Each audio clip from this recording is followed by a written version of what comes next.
नमस्कार बंधुगण सकलके एस्ट्रोस्फियर चैनेले स्वागतम। এই ভিডিওর মাধ্যমে আমরা হাতের করতলের মধ্যে ক্রস চিহ্ন থাকলে তার কি ফল হয় সেটা নিয়ে আলোচনা করব। দেখুন, যাদের হাতের বৃহস্পতির ক্ষেত্র বা পর্বতে ক্রস চিহ্ন থাকে তারা সৌভাগ্যবান হয়ে থাকেন এবং বিবাহিত জীবনেও সুখী হন। এরপর দেখুন, শনির ক্ষেত্র বা পর্বতে যাদের ক্রস চিহ্ন থাকে তারা অল্পতেই হতাশ বা নিরাশ হন এবং জেদি টাইপের হন।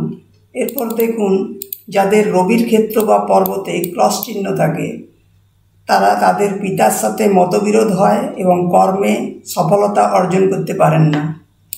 এরপর দেখুন, যাদের বুধের ক্ষেত্র বা পর্বতে ক্রস চিহ্ন থাকে তারা ব্যবসা বাণিজ্যে অসফলতা অর্জন করে থাকেন, এরা ন্যায় নীতি বোধহীন হন। এরপর দেখুন, এটা মঙ্গলের ক্ষেত্র।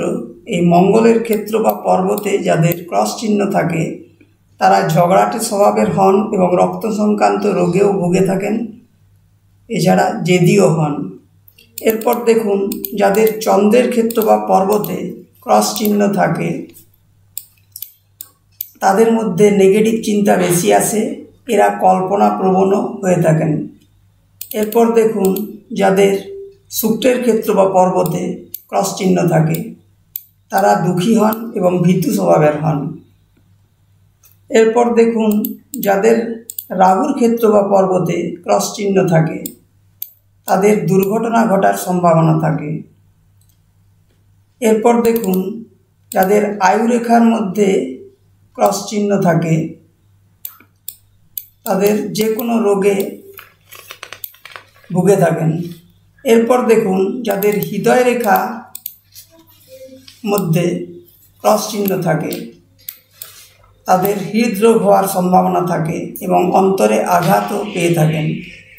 এরপর দেখুন, যাদের ভাগ্যরেখার মধ্যে ক্রস চিহ্ন থাকে তারা ভাগ্যহীন হয়ে থাকেন।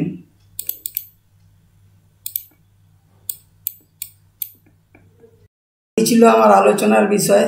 আরও এরকম তথ্য জানার জন্য অ্যাস্ট্রোস্ফিয়ার চ্যানেলটিকে সাবস্ক্রাইব করুন এবং ভিডিওটিকে লাইক ও শেয়ার করুন। ধন্যবাদ।